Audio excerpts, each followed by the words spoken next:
Guys, makikita nyo dito meron tayong submitter. Ang submitter ay kadalasan ito ginagamit sa mga papahan na bahay or apartment. Ngayon ituturo ko sa inyo ang tamang connection nito kung saan dito i-connect yung live tsaka neutral. Ngayon makikita nyo dito meron ditong 4 na terminal. Ito yung terminal 1, terminal 2, terminal 3 at terminal 4. Ngayon itong terminal 1 and 2, ito yung line side natin. Dito natin i-connect yung 220 volt supply galing sa service entrance or sa circuit breaker ng main ng bahay ninyo kung sakaling maglagay kayo ng submitter sa mga papahan ninyong bahay. So itong 3 and 4, ito yung load side ng submitter. Itong supply na to ay papunta na siya ng line side ng circuit breaker at papunta na siya sa distribution ng mga ilaw at outlet. Ma-line to line or line to neutral man guys, isa lang yung tamang connection nito. Ngayon sa line side ng submitter, dito sa terminal 1, dito natin i-connect yung live.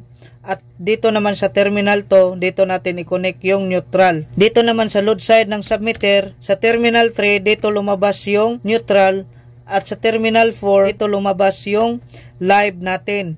Ngayon, gumagamit tayo ng multi-tester o kahit anong tester nyo dyan, basta may resistance, para matest natin dito yung live natin kung saan dito lumalabas sa load side ng submitter.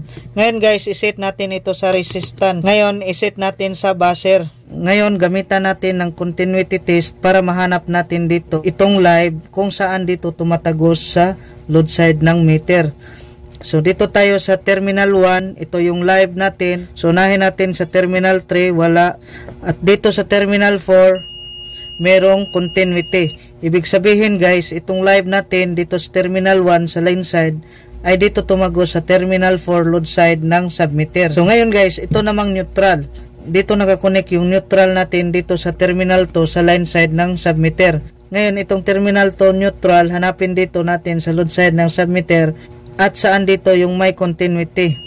Yan, may continuity. Ibig sabihin itong terminal 2 o neutral natin ay dito tumagos sa terminal 3 ng load side ng submitter. So ito yung tamang connection ng submitter, ma-line to line o line to neutral man. So ito yung live, dito nakakonect sa terminal 1, neutral, dito naman sa terminal 2. Dito naman sa load side ng submitter, yung neutral naman dito nakakonect sa terminal 3 at yung live naman natin dito nakakonect sa terminal 4. Sana guys may natutunan kayo sa video natin at huwag kalimutang mag-follow, like and share bilang suporta sa ating video. Salamat!